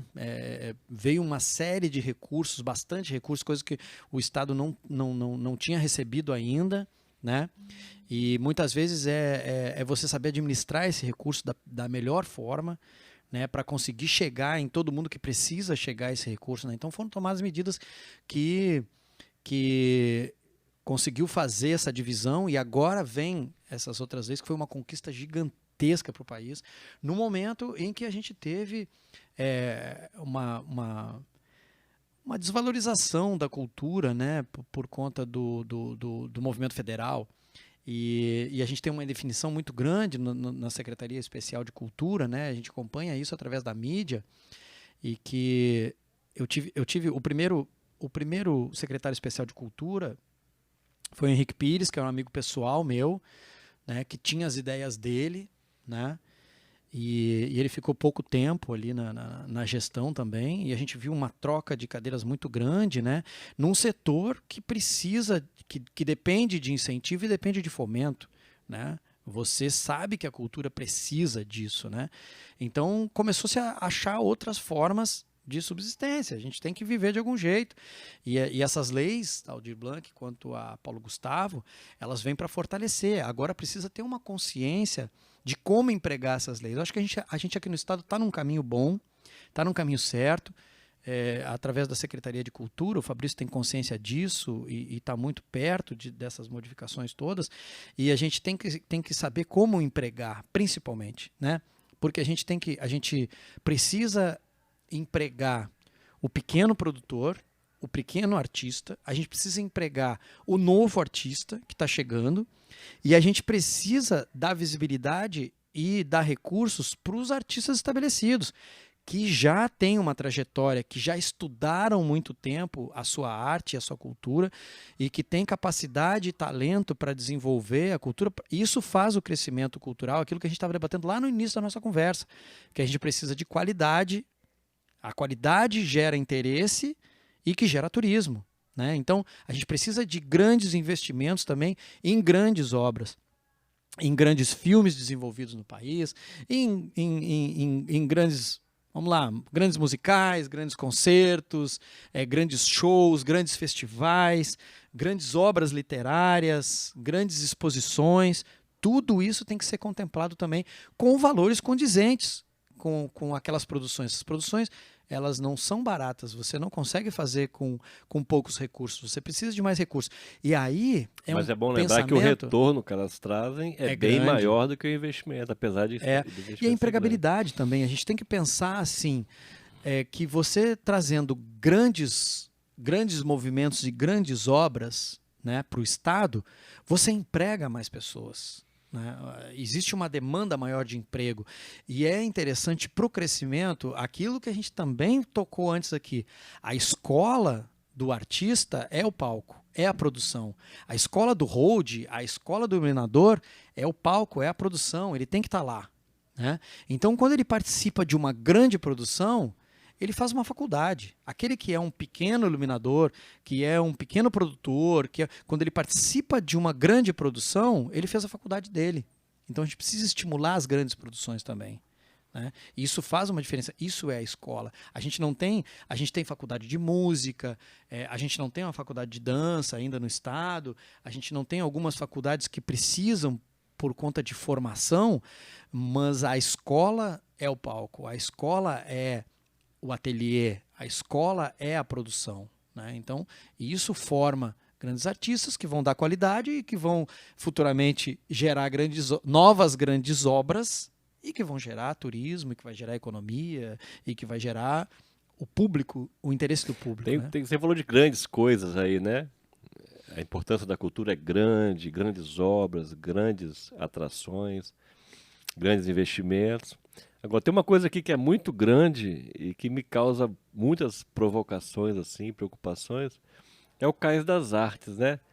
que a gente vai fazer com aquela obra? Você já visitou aquela estrutura? Sim, já Que muito. O que você pensa daquilo ali? Aquilo é um negócio tão engraçado, assim, curioso, né? Se é que se pode dizer engraçado. Se fosse uma obra de um prefeito, cara, esse cara já estava na cadeia, sabe? Porque o Tribunal de Contas tem essa preocupação, né, de gastar bem o recurso Sim. público, evitar desperdício, não só a corrupção, também o desperdício, né? Não pode acontecer. E ali é uma baita estrutura, né? Não está pronta ainda, já gastou milhões de reais ali. Depois que estiver pronta, né? Quando estiver pronta, torço para que fique pronta logo, né?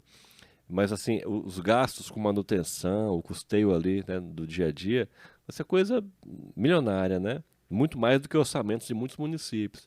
Mas qual é a utilidade que o capixaba pode enxergar naquela grande obra, na sua opinião? Eu acho que o que falta é informação. A gente também debateu isso aqui antes, a gente Uhum. conversou sobre isso. É informação, né? A gente não precisa inventar a roda, a gente tem que analisar a história, né? Então vou fazer um comparativo rápido aqui. O Teatro Municipal do Rio de Janeiro, né, quando ele foi inaugurado, né, ele partiu da iniciativa privada. O Teatro Municipal de São Paulo partiu da iniciativa privada, através dos grandes do café, né? Doações e tal. A gente tem. Eu vou falar só dos estados que estão aqui na nossa volta, né? Em Minas, a gente tem o Palácio das Artes, né? Que foi uma iniciativa político-privada também, né? E o que muda o pertencimento de um local quando você tem uma obra e quando você tem um local dessa magnitude. Muda o tipo de obra que é colocado lá. Muda o tipo de exposição que você faz do seu trabalho, né?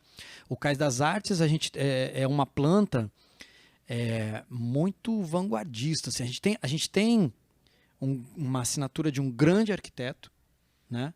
Uma grande obra arquitetônica, uma das melhores do mundo. Assim, eu já dancei em muitos teatros, já visitei muitos centros culturais pelo mundo, né? A composição da gente ter um espaço cênico e a gente ter um espaço expositivo no mesmo local, né? E com uma arquitetura moderna também, isso poucos lugares do mundo têm. Aqui no Brasil, a gente praticamente não tem algo desse formato, né? Você tem o Teatro Municipal do Rio de Janeiro, mas que não tem uma grande galeria junto. Você tem o Municipal de São Paulo, que não tem uma grande galeria junto dela, né? A gente vai ter aqui no Espírito Santo, a gente tem isso, né? Não, ao mesmo tempo que a gente precisa de um grande teatro desse para trazer grandes obras, coisas que o capixaba não tem acesso, e eu montei aqui, eu acho que eu falei antes do Lago dos Cisnes, né? Que eu precisava trazer isso para o estado, com orquestra e com balé, e a gente se deparou com um grande empecilho que é não ter espaço. Aonde fazer um Lago dos Cisnes? Ninguém viu uma grande produção profissional do Lago dos Cisnes, né? Já se montou algumas pequenas produções assim, através de escolas de Lago dos Cisnes, mas não uma produção profissional, com uma orquestra profissional, com bailarinos profissionais. Então veio o primeiro bailarino do Teatro Municipal do Rio de Janeiro, com a orquestra do Espírito Santo, né? Montada aqui, que foi com a Camerata SESI, e que contratou músicos. E assim, foi montada num ginásio. Tem que botar a estrutura num ginásio, quanto que no ginásio em 2 horas esgotou os ingressos, e a gente pegou essa mesma produção e levou para o Teatro Municipal do Rio de Janeiro, em que lotou 2 dias o Teatro Municipal do Rio de Janeiro, que tinha briga por ingresso. Uma produção capixaba, que saiu daqui, do Espírito Santo, em parceria com o Teatro Municipal do Rio de Janeiro. Então são essas grandes obras que o capixaba pode ter acesso, principalmente em roteiro. O Cais das Artes, a gente precisa ter a consciência de que ele é um ponto, como se fosse um grande porto cultural. A gente tem um porto aqui no Espírito Santo que a gente recebe navio do mundo inteiro. Uhum. Então o Cais das Artes é um porto cultural para receber a obra do mundo inteiro. A gente precisa, junto com o Cais das Artes, ter teatros paralelos. Então o produtor e o ator cultural local, ele precisa, para as pequenas produções, outros pontos e outros teatros para apresentar as obras como acontece no mundo inteiro. O Rio de Janeiro tem o Teatro Municipal do Rio de Janeiro, mas tem N teatros que atendem a população local, até a população local colocar obras dentro do Teatro Municipal. Né? Então, o público do teatro Municipal, onde eu trabalhei por quase 20 anos, tinha a maioria das obras eram recebidas de fora. E que você tem acesso, você não precisa ir até o Rio de Janeiro para assistir um grande concerto. Esse grande concerto pode vir até aqui e você ter acesso. Tem um grande musical da Broadway que vem para o Brasil. Ele pula o Espírito Santo, vai para São Paulo, vem para o Rio, vai para Minas e pula o Espírito Santo. Ele pode ter pouso aqui. A gente pode ter acesso a isso, a grandes exposições. Né? Um Van Gogh veio para o Brasil, ele pode vir no Espírito Santo. Grandes exposições do mundo, grandes obras também que são oferecidas pelo mundo, elas podem chegar no Espírito Santo e enriquecer a cultura local. Isso está muito ligado economicamente. Por quê? Vamos fechar esse quebra-cabeça. Você começa a mostrar para o artista local o que está acontecendo no mundo. Porque muitas vezes o artista local não tem recurso de entrar num avião e ir para a Europa ver o que está acontecendo e o que o mundo está inovando e quais as outras tendências artísticas e culturais que estão acontecendo. Se elas vêm até o Espírito Santo, você enriquece a classe local com isso. E através dali você faz melhores produções e atrai turismo. Potencializa a cultura. E atrai economia. Você perceba que não tem... dada essa ausência de interesse, né, e esse menosprezo da cultura, essa loucura que a gente assiste por aí, a obra está no lugar nobre, né, da capital, está ali na Baía de Vitória, Praça do Papa, um local maravilhoso, né, belo, caro, etc. E as pessoas passam por ali e sequer se preocupam, assim, eu não vejo uma consciência cidadã de querer agilizar, fazer com que o governo agilize as obras, termine, bote para funcionar, dê uma utilidade àquilo ali, né? Ali tá fazendo parte da paisagem, mas que não incomoda. Talvez se fosse um hospital, se fosse uma escola, se fosse qualquer outro tipo de obra, algumas pessoas ficariam mais sensibilizadas. Mas como é uma coisa de cultura e tal, passar ao largo, né? A gente precisava de dar uma incrementada naquela obra, né? Ela é muito cara, ela é cara para mantê-la parada, porque os equipamentos estão acabando, né, cara? Tem ar-condicionado, escadas rolantes, etc., que estão se deteriorando e a gente assiste passivamente. Será que a gente vai conseguir inaugurar aquilo ali algum dia? Tem uma previsão, né? Tem uma previsão orçamentária de 100 milhões para terminar a obra e uma previsão de 2 anos para entrega, né? No mínimo, no máximo, né? Não, no mínimo, 2 anos.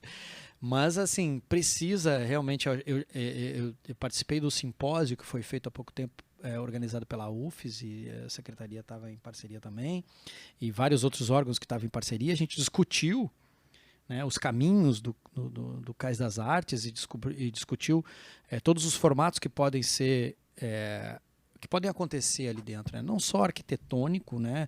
Porque é um patrimônio arquitetônico. É uma obra monumental, Santo, né? É uma obra que ela por si só atrai, né? Eu acho que o capixaba ainda não conseguiu entender a importância daquela obra, porque assim, ela tem, historicamente, ela tá dentro de um contexto inovador arquitetônico, né? E que isso futuramente, daqui a muitos anos, vai ter uma valorização muito grande, né? Mas mais do que a obra, é o que se faz com aquela obra, o que acontece naquela obra. Ela é uma grande geradora de emprego, uma grande geradora de economia, de turismo. Você vê que a gente sai daqui para ir num grande espetáculo no Rio de Janeiro, em São Paulo, quando que a gente tem uma grande... E muitas vezes para o Amazonas também, para a Amazônia, a gente vai até o Amazonas para ter acesso a essas grandes obras que vêm no país. Se a gente bota isso aqui no Espírito Santo, a gente atrai esse público para cá. E quando ele vem aqui, ele não conhece só a obra que está acontecendo dentro do teatro.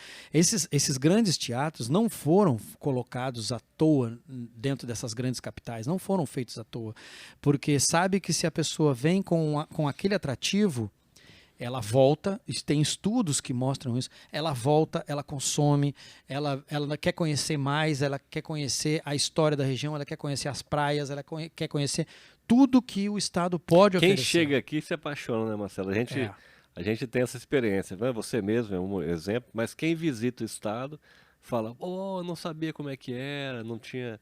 Acho que a gente precisa de incrementar mais também esses investimentos em turismo, né? Eu cheguei a pensar... Que estão linkados com a cultura também. Eu cheguei a pensar que o capixaba não estava muito interessado em promover turismo. A impressão é... Eu cheguei a pensar isso, sabe?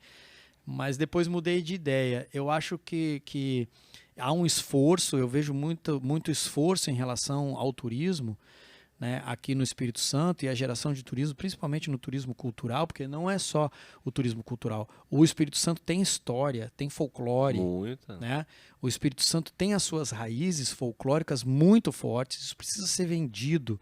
A cultura é que informa isso. Né? É através da cultura que a gente vai mostrar para o mundo quem a gente é.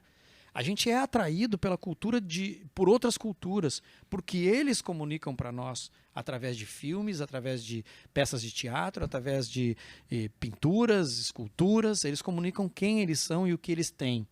A gente precisa comunicar ao mundo quem a gente é e o que a gente tem. E isso é através das obras que são produzidas aqui dentro do Estado. Só a gente, e eu falo a gente porque eu já me considero culturalmente capixaba, só a gente consegue falar do nosso quintal. Só eu posso falar. Se a gente não dá valor, aqui. Quem vai dar, né? Se a gente não, exatamente. Se a gente não der valor ao nosso quintal e não mostrar, produzindo com o valor cultural que tem aqui e os talentos que tem no Espírito Santo, é isso que promove, porque só o talento do Espírito Santo vai conseguir falar sobre a história e a cultura do Espírito Santo. Não adianta trazer de fora, porque não vai estar enraizado na nossa cultura. Na cultura daqui do Espírito Santo. Tem que promover os talentos locais, que tem muitos talentos locais com capacidade, precisa só investimento. Agora então, na sua visão, você falou de investimento. O que você faria se você tivesse ali com a chave do cofre e pudesse, como agente político, né, seja ele do município, do governo do estado, falando aqui do nosso Espírito Santo, o que você faria para a gente fomentar as atividades criativas no estado? O que é possível fazer para a gente conseguir irradiar a cultura para o estado todo, aproveitarmos, né, das experiências do interior? A capital também pode aprender muito com o interior e vice-versa. O que você faria? A gente, primeiro, investir em qualificação. É o primeiro passo. Investir em qualificação.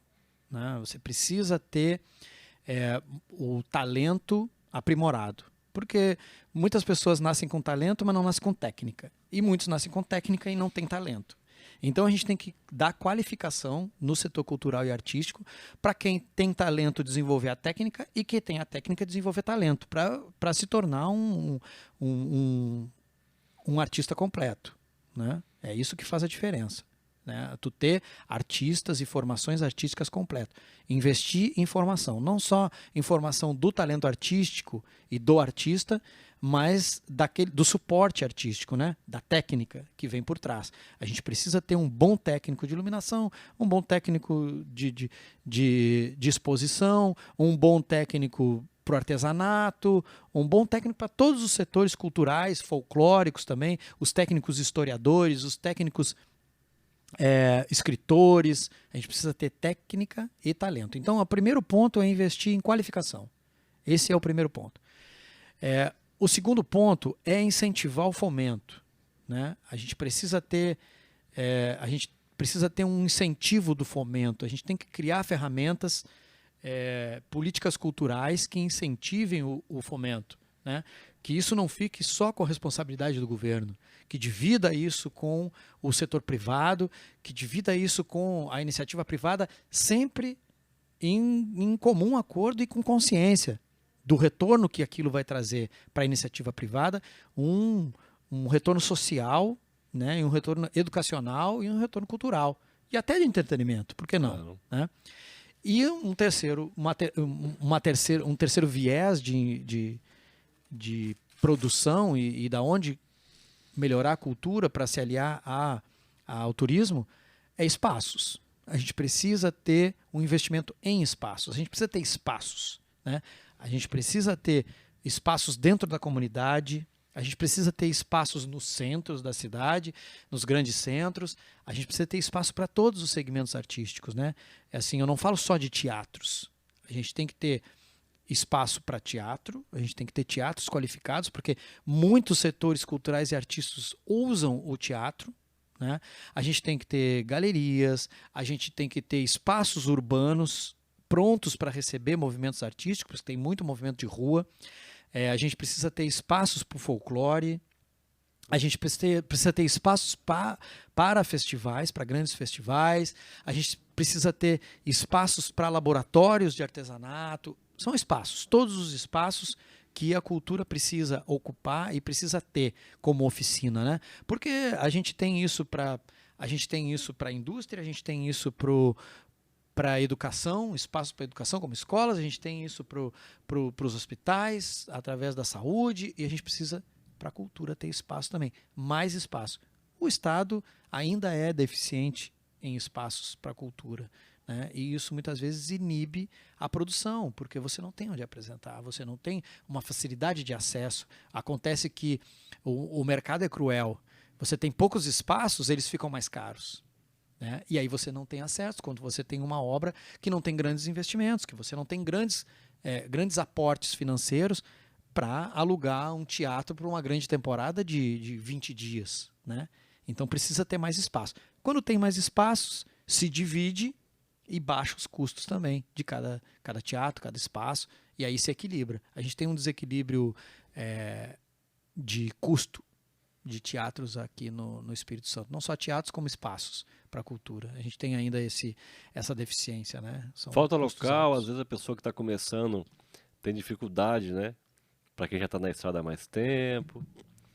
É uma dificuldade terrível que a gente se ressente. A gente ouve os artistas aí também do interior, né? E não só da região metropolitana, não só de quem está no centro aqui, né? Tem as periferias também.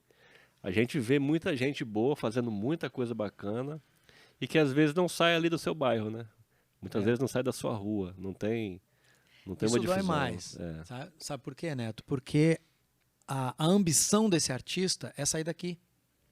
A gente não consegue reter os talentos. Essa é a ambição. Não, eu quero fazer sucesso para sair do Espírito Santo. Gente, a gente vê os grandes artistas da Bahia estão na Bahia. Os grandes artistas do Rio de Janeiro estão no Rio de Janeiro. Os grandes artistas de São Paulo estão em São Paulo. Os grandes artistas de Minas estão em Minas. Os grandes artistas do Espírito Santo têm que ficar no Espírito Santo. E a gente consome a arte de fora e às vezes não valoriza o local. Exato, né? Porque falta uma valorização interna local, né? A gente estava falando, e assim, me perdoem, mas todo gaúcho é bairrista. Eu me considero capixaba já, como é uma mistura de carioca com capixaba e gaúcho. Mas o bairrismo do gaúcho, ele é indiscutível. Ele é indiscutível, porque o consumo cultural interno é gigantesco, né? Qualquer coisa que tu faça, que um artista gaúcho faça de música tradicionalista gaúcha, de festival de dança tradicionalista gaúcha, de filmes que contam a história gaúcha, é extremamente consumido. Ele bate de frente. Eu vou dar um exemplo para vocês e contar uma história que a gente comentou até um pouco antes, que a minha família, o meu pai fazia isso. Ele pegava, botava a gente dentro de uma Kombi, colocava um projetor gigante que ocupava metade da Kombi na época, eu estou falando isso da década de 80, e um telão e um megafone em cima. E a gente ia para cidades do interior do Rio Grande do Sul, né? E passar filme. Todos esses filmes eram os famosos filmes do Teixeirinha e da Mary Terezinha, que eram filmes gaúchos. O público queria ver filmes gaúchos, produção cinematográfica gaúcha. Quando o Steven Spielberg fez o Tubarão, né, foi o único filme que a gente conseguiu emplacar que não era gaúcho. Foi o Tubarão, de Steven Spielberg. O único que conseguiu ter o mesmo número de público que as produções locais. Produções locais. A competição é muito acirrada mesmo. Que todo mundo tava na tela de bombacha e bota e tomando chimarrão, né? Os artistas que estavam lá estavam contando a história do Rio Grande do Sul, e é uma coisa que eu incito no Espírito Santo. Vamos contar as histórias do Espírito Santo. A gente tem muita riqueza literária no Espírito Santo para inspirar artistas das artes plásticas, da literatura, do cinema, da dança, do teatro, da música. A gente tem muita riqueza histórica no Espírito Santo para servir de combustível para essas produções artísticas, para essas criações. Tem muita coisa legal. O Vitor Graz, um amigo meu, que fez sim. o último filme dele, Os Últimos Soldados, né? Acho que está até agora no Cine Jardins, em cartaz. Filme muito bacana. Nós temos uma força muito grande aqui no audiovisual. Falta essa coisa do incentivo que a gente conversou, né? Para começar a levar para fora também, né? Vamos contar nossa história lá fora. Para contar para nós, porque muita gente não conhece nem a própria história, e também poder, né? Vamos regar o nosso quintal, vamos plantar aqui, vamos fazer florescer aqui primeiro, e depois vamos levar. Com todos os segmentos de sucesso cultural no Brasil aconteceu dessa forma. Hoje a gente tem um consumo gigante do sertanejo, assim como a gente teve do axé, assim como a gente teve os humoristas do Ceará, porque teve um incentivo interno, se fortaleceu internamente e depois se pensou, e nada disso aconteceu por acaso. A gente sabe como é que isso aconteceu. Isso aconteceu com fomento interno, e vamos levar essa cultura para fora daqui. Vamos conquistar o Brasil e o mundo com essa cultura, mas isso teve incentivo, teve apoio do governo, teve incentivo privado e teve muita força do setor artístico também para que isso acontecesse. Então hoje a gente faz um consumo gigante de música sertaneja, o rock dos anos 80 e 90, tudo isso foram movimentos pensados, né? Não aconteceu, nada disso aconteceu por acaso, né? A gente não conheceu o Renato Aragão, o Chico Anísio por acaso, né? A música sertaneja mesmo, que é muito consumida, ela tem alto financiamento do setor do agronegócio, né? Sim, muito, porque leva as histórias locais para lá, né? O Espírito Santo tem muita história para contar. O Espírito Santo tem uma riqueza histórica fantástica. A gente está na base do nascimento do Brasil, né? Uma das bases. Então, a gente tem uma riqueza histórica que os outros estados não têm, né? Que poucos estados têm, e a gente precisa explorar isso também, né? A gente convive com obras aqui no Espírito Santo que tem 400 anos, né? Coisa que a gente vai em outros estados do país, a gente não tem isso, né? Não é nem ensinar as pessoas a contar a própria história, né? É dar condições para que elas contem as próprias histórias. Só condições. Porque conhecimento, né?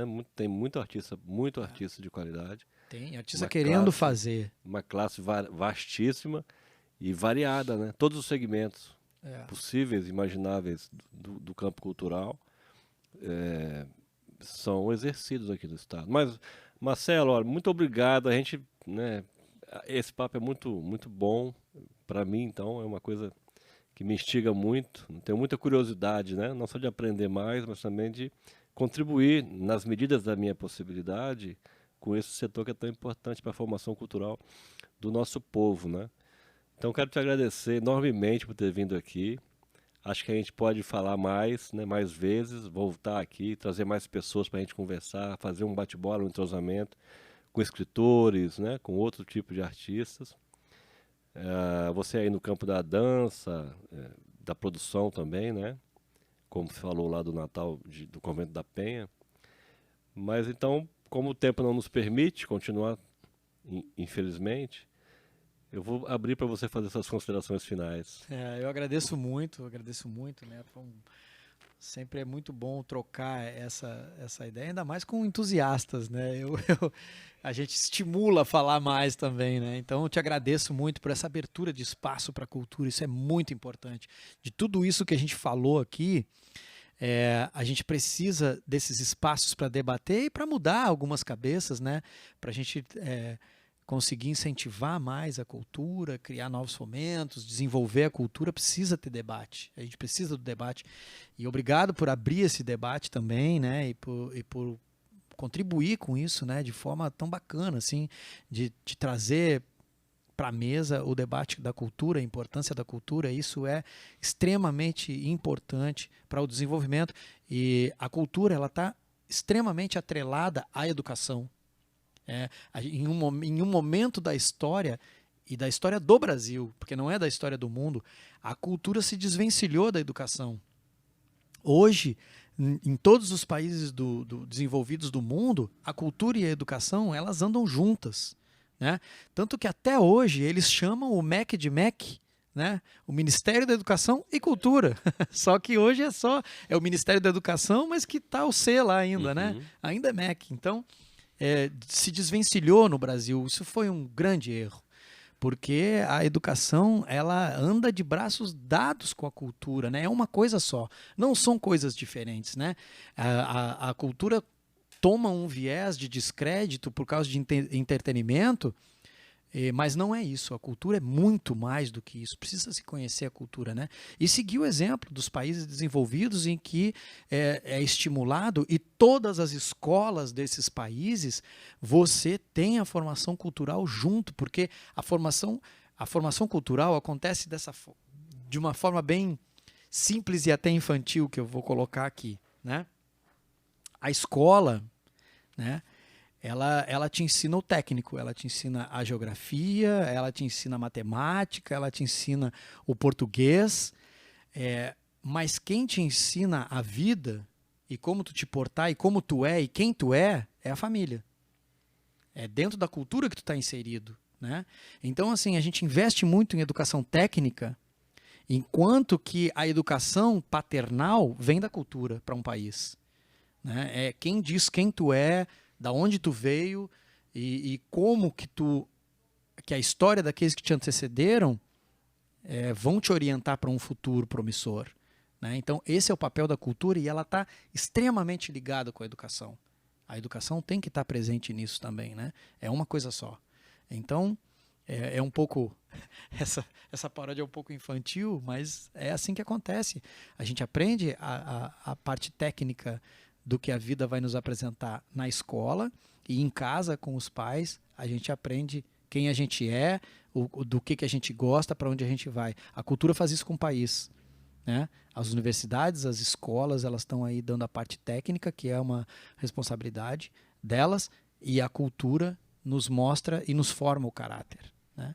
Então eu tenho muita esperança com o Espírito Santo, sou entusiasta da cultura do Espírito Santo, me apaixonei pela cultura daqui, vivo aqui, trouxe a minha família para cá. Em janeiro agora eu vou ter uma herdeira capixaba que está vindo aí, nasce em janeiro. Bom. Parabéns. Tá vindo aí, a Manuela. Vai ser uma capixaba da família, então eu já estou amarrado nessa terra e escolhi essa terra para viver e para me aposentar, como eu falei antes, né? A gente tem um limite como bailarino, mas estou aqui no Espírito Santo para brigar pela cultura, uma briga saudável, uma briga equilibrada e consciente, né?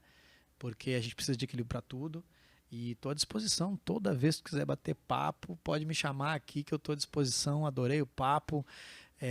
Te agradeço por esse espaço também, né? E por abrir esse espaço para a cultura e entender a cultura. A gente estava falando de grandes líderes, a gente vê por onde eles entendem a cultura, né? Então, já é uma liderança que eu admiro, né? Por entender e por abrir esse espaço, e que a gente possa ter outras conversas. Estou à disposição, vamos ter sempre muitas, aberto. Vamos ter muitas sempre. A equipe agradece, eu agradeço, né?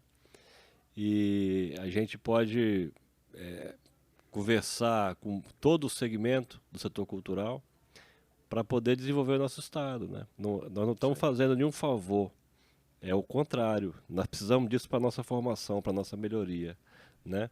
Então, obrigado mais uma vez. A gente vai voltar a falar, claro, depende da sua agenda.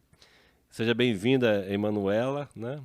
E muito obrigado pela sua participação aqui. A gente vai ter o convívio aqui, já que você virou um capixaba, né? De coração. Tô aqui no quintal. Sucesso aqui, aí. Colhendo flores. Boa apresentação do Natal no Convento da Penha. Tem Outubro Rosa agora, o próximo é Outubro Rosa. Eu quero ir. A campanha da AFEC, né? Que é um concerto lindo que a gente fez no interior do Palácio Anchieta, e agora a gente está preparando uma grande surpresa. participem da campanha, né? Essa campanha, ela estimula a venda de camisetas que sustenta o Hospital Santa Rita. E como é que consegue comprar a camisa? Tem uma loja. Ontem inaugurou a loja no Shopping Vitória, a loja é? da FEC, com vários artigos. A camiseta tá linda. A camiseta é feita sempre por artistas, né? Uma grande artista. Eu não vou quebrar surpresa para todo mundo também ir lá conhecer. A camiseta foi feita por uma grande artista. Todo ano é uma artista diferente que produz a camiseta do Outubro Rosa. E com a venda dessas camisetas, ajuda o Hospital Santa Rita no combate ao câncer. Não só o câncer de mama, mas atende a todos os tipos de câncer no hospital. Então, eu fico à frente desse concerto do Outubro Rosa, em que eu trago só mulheres que passaram pelo câncer. Fica onde a loja lá? Fica... Eu quero ir lá comprar, que eu quero usar aqui. É linda a camiseta. É linda, é linda. Eu pude participar um pouco assim da escolha e é fantástica a camiseta, de muito bom gosto. Eu não sei o número da loja, mas chegou no Shopping Vitória, Primeiro onde é a piso, loja da FEC. Primeiro piso, Eu acho que é segundo piso. piso. Pergunta onde é a loja da FEC, ali no Shopping Vitória, e já vão te encaminhar. Quero ir lá comprar. Marcelo Lages, muito obrigado pela sua participação aqui. Neto, obrigado a vocês que participaram daí. Obrigado a toda a equipe também, né? Obrigado aí, pessoal. Grande abraço, a gente volta brevemente. Até logo.